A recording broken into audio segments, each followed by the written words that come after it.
Hello students, how are you all? Welcome to today's class. Our today's topic is procedures in Logo. Friends, in our daily life to complete a particular task, we follow some method or procedure. The steps you follow to switch on a computer is an example of a procedure. Similarly, in Logo, we use procedure that is just like a single step which does many more steps automatically. Let's learn about procedures in MSW Logo in detail. जब भी हम कोई task perform करते हैं तो हम किसी procedure को फॉलो करते हैं, चाहे हम खाना बना रहे हैं, चाहे हम कोई भी टास्क कर रहे हैं। इवन हम जब कंप्यूटर ऑन करते हैं तो हम एक प्रोसीजर को फॉलो करते हैं। इसी तरीके से जब हम लोगों पे काम कर रहे होते हैं तो वहाँ पे भी हमें कुछ प्रोसीजर्स को फॉलो करना होता है। तो इन्हीं प्रोसीजर्स के बारे में इस चैप्टर में आज हम पढ़ने वाले हैं। What is a procedure? A logo procedure is a set of logo commands which are given to perform a particular task. They are referred by a name. The set of commands which a procedure contains can be executed by using this name. A procedure has three parts: title line, body and end line. Title line, this contains the name of the procedure. It always starts with the word to, followed by the procedure name. Body, it contains all the primitives for drawing. End line, it contains the word end, which denotes the end of the procedure. तो लोगो procedure क्या है? लोगो procedure जो है ये आपका set of logo command है जो कि एक पर्टिकुलर टास्क को परफॉर्म करने के लिए हम यूज़ करते हैं। ये रेफ़र किए जाते हैं किसी नाम से, ठीक है। जितने भी आपके प्रोसीजर होते हैं इनको अलग अलग नाम से बुलाया जाता है। जो सेट ऑफ कमांड्स होती हैं जो कि एक प्रोसीजर में कंटेन किया जाता है उसको किसी न किसी के नाम से एग्जीक्यूट किया जाता है। प्रोसीजर के थ्री मेन पार्ट्स होते हैं। पहला होता है आपका टाइटल लाइन जो कि कंटेन करता है नेम ऑफ द प्रोसीजर को और ये हमेशा टू से स्टार्ट होता है। नेक्स्ट होता है आपके बॉडी, ये कंटेन करता है आपके ऑल प्रिमिटिव्स को जो कि ड्राइंग के लिए यूज़ किए जाते हैं। देन होता है आपका एंड लाइन जो कि कंटेन करता है द वर्ड एंड, ठीक है। ये आपके प्रोसीजर के एंड को डिनोट करता है, उसे ये एंड करने में हेल्प करता है। Rules for naming a procedure. A procedure can have capital or small letters, numbers from 0 to 9 and symbols, exclamation mark, @ etc. in the name. The first character of a procedure should always be a letter. A procedure can not have blank spaces. A procedure name can not be any logo command such as FD, BK, RT or LT. A procedure cannot have colon and arithmetic symbols such as plus, minus, multiplication and oblique. तो rules यहाँ पे बताए गए हैं कि आप कैसे किसी प्रोसीजर को नेम दे सकते हैं, ठीक है। प्रोसीजर का नाम जो है उसमें आपके कैपिटल और स्मॉल लेटर्स आने चाहिए, नंबर्स भी आने चाहिए 0 to 9 और वहाँ पे सिंबल्स भी आप यूज़ कर सकते हैं। फर्स्ट कैरेक्टर जो होगा आपके प्रोसीजर का वो हमेशा एक लेटर ही होगा, ठीक है। आप उसमें नंबर नहीं डालोगे। प्रोसीजर में आपके ब्लैंक स्पेसेस नहीं होंगे, ठीक है। आप वहाँ पे गैप नहीं दे सकते। प्रोसीजर का जो नाम होता है वो कोई लोगो कमांड नहीं होना चाहिए। मतलब ये जो फॉरवर्ड, बैकवर्ड, लेफ़्ट, राइट, बी के ये सब कमांड जो हैं ये आप यूज़ नहीं कर सकते। साथ ही साथ प्रोसीजर में आपके कोलोन्स नहीं आ सकते, अर्थमेटिक सिंबल प्लस माइनस भी आप इसमें बिल्कुल यूज़ नहीं कर सकते। Write a procedure. To write a procedure, follow the given steps. Step 1, click in the input box. Type 2 followed by the name of the procedure and press the enter key. Example, TO square. Step 2, the to mode input box will appear. Type the primitive one after another by pressing the enter key. Step 3, when all the primitives are entered, type end and press the enter key. The procedure for a square gets defined. Step 4, to run the procedure, type square in the input box and press the enter key. Step 5, a square is drawn. तो यहाँ पे हम procedure को right करना समझ लेते हैं कि कैसे हम प्रोसीजर को राइट करेंगे। इसके लिए आपको क्लिक करना है इनपुट बॉक्स में, देन आपको टाइप करना है TO और आपको उसके साथ साथ प्रोसीजर का नाम भी लिखना है, ठीक है। यहाँ पे हम TO के साथ स्क्वायर, अगर हमें स्क्वायर ड्रॉ करना है तो हम स्क्वायर वहाँ पे लिखेंगे। जो टू मोड है आपका इनपुट बॉक्स पे वो अपीयर हो जाएगा। देन आपको टाइप करना है primitive one after another by pressing the enter की। उसके बाद जब आपके सारे के सारे प्रिमिटिव्स एंटर हो जाएंगे देन आप टाइप करेंगे एंड और फिर आप प्रेस करेंगे एंटर की। तो आपका जो प्रोसीजर है स्क्वायर के लिए वो डिफाइंड हो जाएगा। इसके बाद अब आपको उस प्रोसीजर को रन करना है तो आप क्या करेंगे, टाइप करेंगे स्क्वायर को in the input box and then आप एंटर की को प्रेस करेंगे तो आपका जो स्क्वायर है वो ड्रॉ होना शुरू हो जाएगा। Now editing the procedure. Once a procedure is made, we can open it and edit or make correction in it. Follow the given steps to edit a procedure. Step 1. Click on File Edit. The Edit Procedure dialog box opens.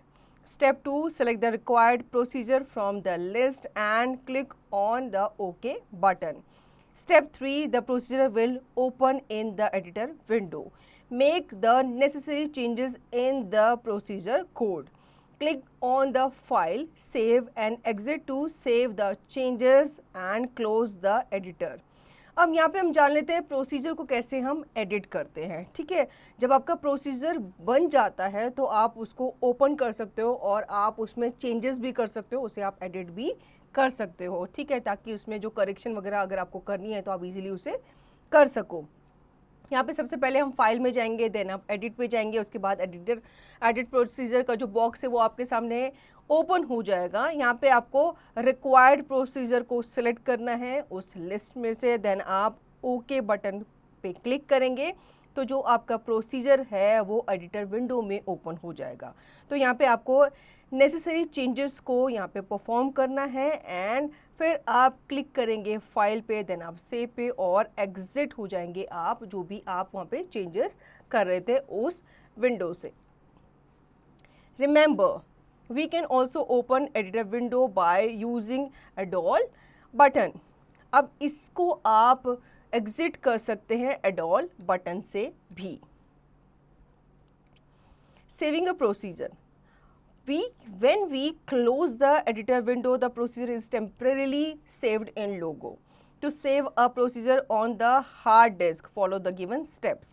Step 1, click on the file, save as. Step 2, fix the location of the file. The save as dialog box appears. Step 3, type the name of the file with .lgo extension in the file name box. Step 4, click save button. अब procedure को save करना हम सीख लेते हैं। जब आप editor window को क्लोज करते हो तो आपका जो प्रोसीजर है वो टेम्परेली सेव्ड हो जाता है लोगो में। ठीक है, इस प्रोसीजर को हार्ड डिस्क में सेव करने के लिए यहाँ पे हमें कुछ स्टेप्स दिए गए हैं। सबसे पहले आप फाइल पे जाएंगे, देन आप सेव एज पे जाएंगे, देन आप लोकेशन को फिक्स करेंगे उस फाइल की। फिर आपके सामने save as dialog box appear हो जाएगा। यहाँ पे आपको फाइल का नेम देना है जो कि आपका एक्सटेंशन LGO लोगो के साथ आएगा। ठीक है, एंड देन आप क्लिक करेंगे सेव बटन पे। Remember always save a file with .lgo extension. आपकी जो फाइल है हमेशा .lgo एक्सटेंशन के साथ ही सेव होनी चाहिए।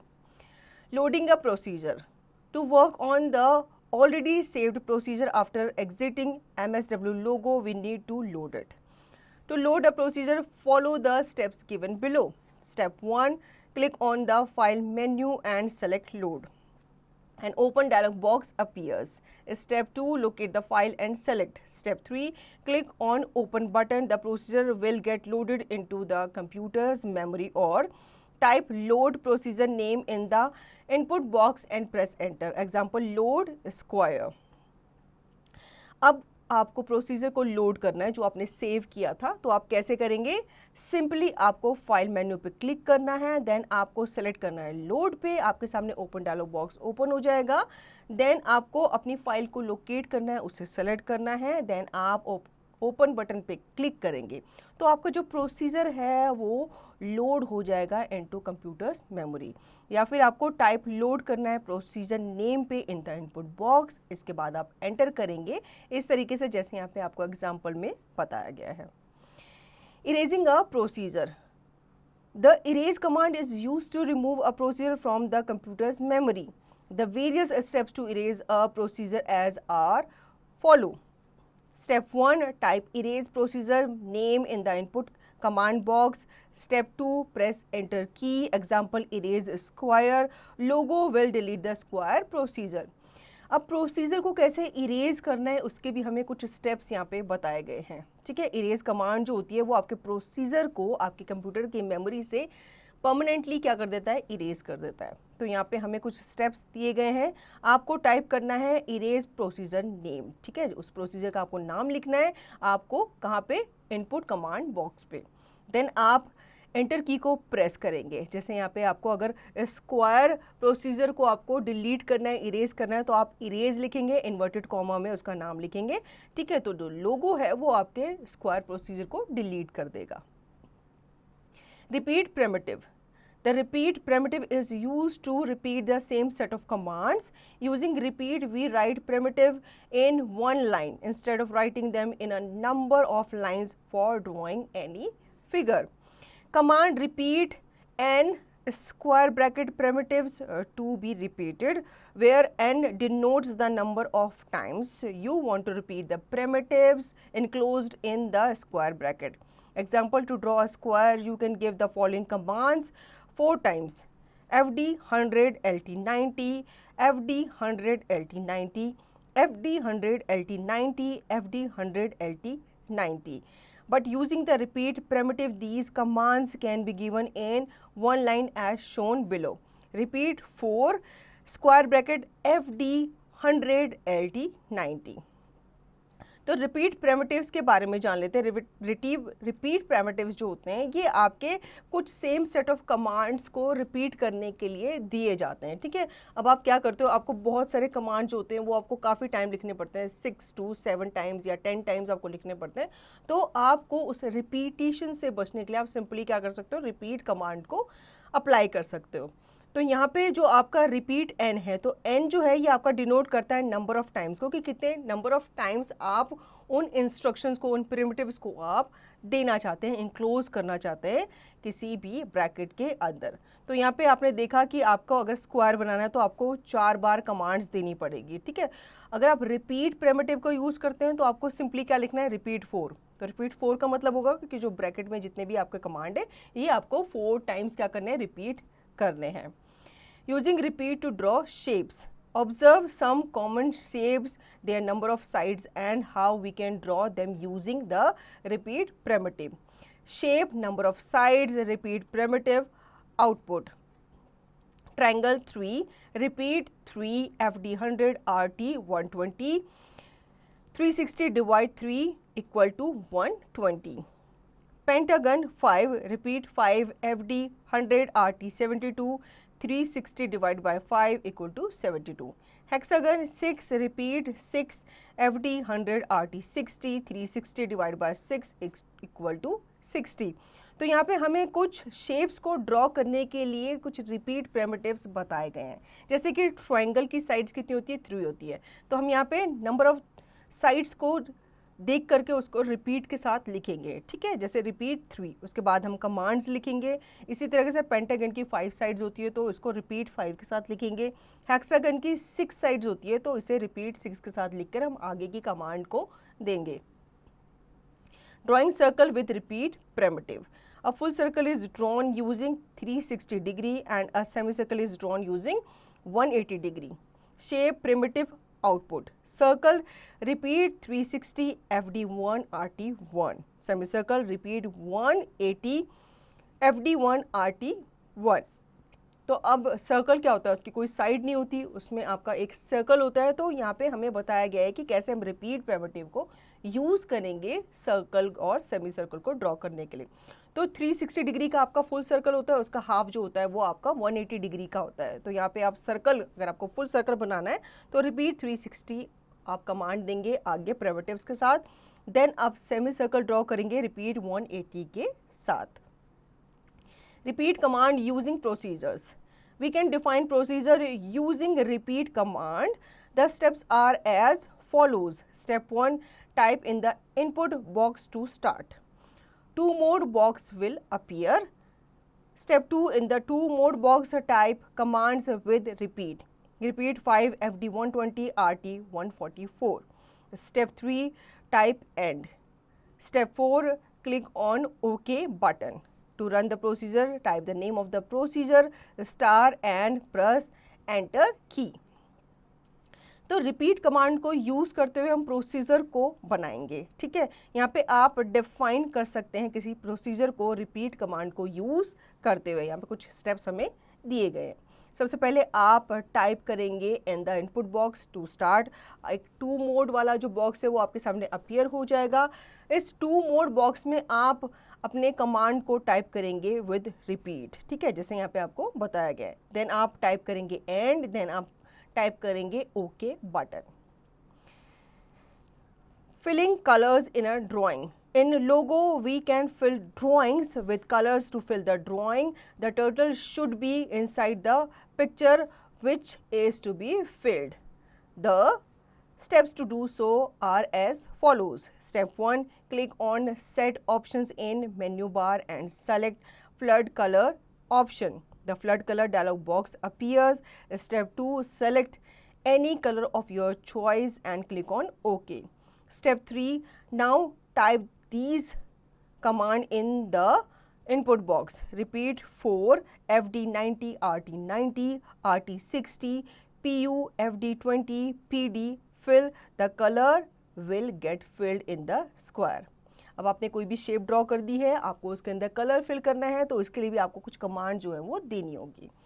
सबसे पहले आप क्लिक करेंगे सेट ऑप्शन पे in the menu bar and select flood colour option को आप सेलेक्ट करेंगे। उसके बाद आपके सामने एक डायलॉग बॉक्स अपीयर हो जाएगा। यहाँ पे आपको अपनी चॉइस का कलर चूज करना है। जैसे यहाँ पे रेड कलर को चूज किया गया है, आप कोई भी कलर चूज कर सकते हैं।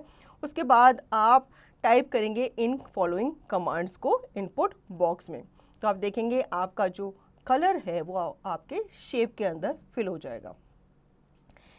Let us rewind. A procedure is a set of commands that perform a single task. A procedure has 3 parts: title line, body and end line. The repeat primitive is used to repeat the same set of commands by writing them only once. You can draw many shapes using repeat primitives. The circle primitive is used to draw a circle of given radius. Set flood color in the menu bar is used to fill colors in drawings. So children, आपने जाना कैसे हम जो दूसरे primitives हैं उनको use करके हम कैसे हम शेप्स को ड्रॉ करते हैं, कैसे सर्कल्स को ड्रॉ करते हैं, कैसे रिपीट कमांड को हम यहाँ पे यूज़ करते हैं और कैसे हम फ्लड कलर को यूज़ करके किसी भी शेप के अंदर कलर फिल करते हैं। आई होप आपको ये चैप्टर अच्छे से समझ में आ गया होगा। अब इसका रिवीजन और दी गई एक्सरसाइज की प्रैक्टिस आप खुद से करेंगे।